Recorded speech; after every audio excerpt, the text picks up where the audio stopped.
Then, my brother, another thing that we have to talk about here is that the way you were appearing before marriage and the way you were very caring before marriage, you must try as much as possible to maintain that same thing.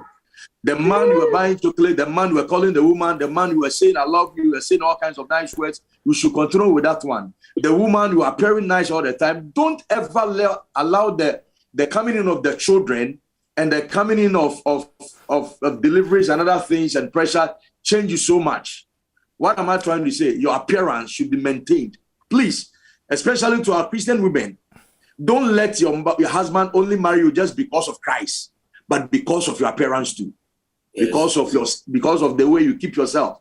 We are having a situation whereby a lot of Christian women believe that after marriage, I can just appear anyhow and my husband will still love me. No, it shouldn't happen that way.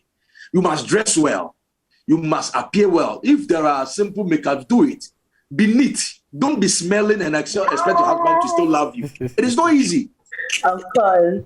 It is not easy. Don't just sleep at the hall with some clothes covering your body and you eat anyhow. You have become very fat. You are not putting any measures on your body, nothing at all. And in the night, even going to bath is a problem. You are pushing your husband away.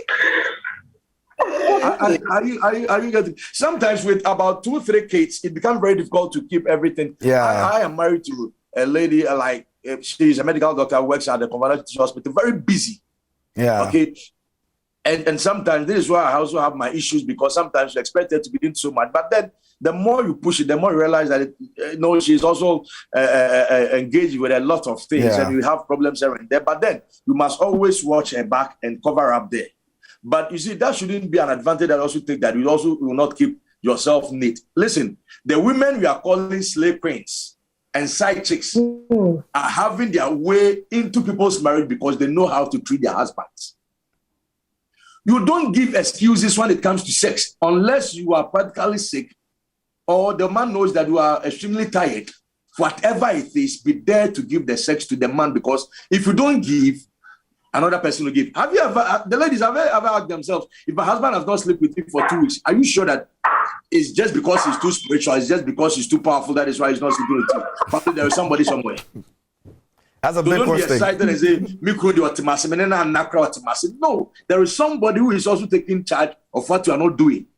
So I'm saying that be respectful, be very humble, then be neat, dress well. At least compete with the slave queens when it comes to appearance. Try as much as possible to be there.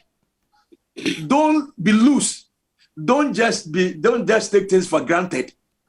And if when it comes to sex, put in your best. Don't just be lying down and expect the normal thing as a mabre, as we need a baby, that kind of attitude. You collapse your marriage. You are going to bring problems into your marriage. Be in your best position that you can be and do your best to keep your marriage going. And the same way, the man too. You see, your tummy is becoming fat, your sexual drive, your erection is becoming weaker. I think you called me for me to talk to. If I say anything for you, we're good.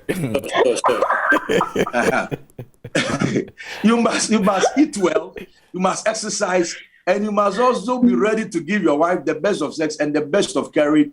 And sometimes, don't just act as if you are too busy. Don't be too busy. Play with your wife and play with the kids. Don't be too serious. Some men are too serious, especially the Christian ones. Everything is about tongues. It is not. Tongues will not solve the problems in the house. It will never solve it. Okay. In fact, I said it one time in church that we don't marry by faith. Like, I don't have the resources to marry, I am not this, but I'll marry by faith. Whatever means I'll marry by faith, and you don't have the resources to keep your house going. It is not about faith, it's about what you have. That is why God gave Adam a job. It's about how you can produce in the house. And when sometimes you have to be jovial. Don't be like, at least smile.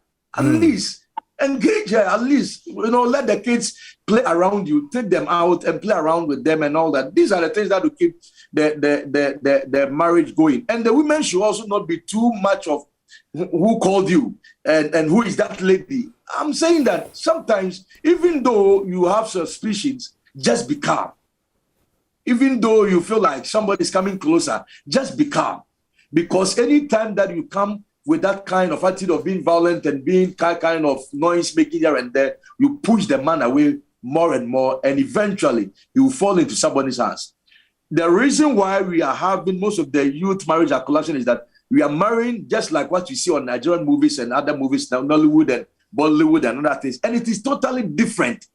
Totally different. Where you see the man and the woman running through some flowers and all the time they are saying nice things. It gets to a point that you will not hear nice things, but you just have to accept what you are hearing. You will not be running through the flowers. That is just a movie. Anytime I hear somebody who says that you have been married for 10 years, you have never fought, I said, and that is not marriage that you're having there.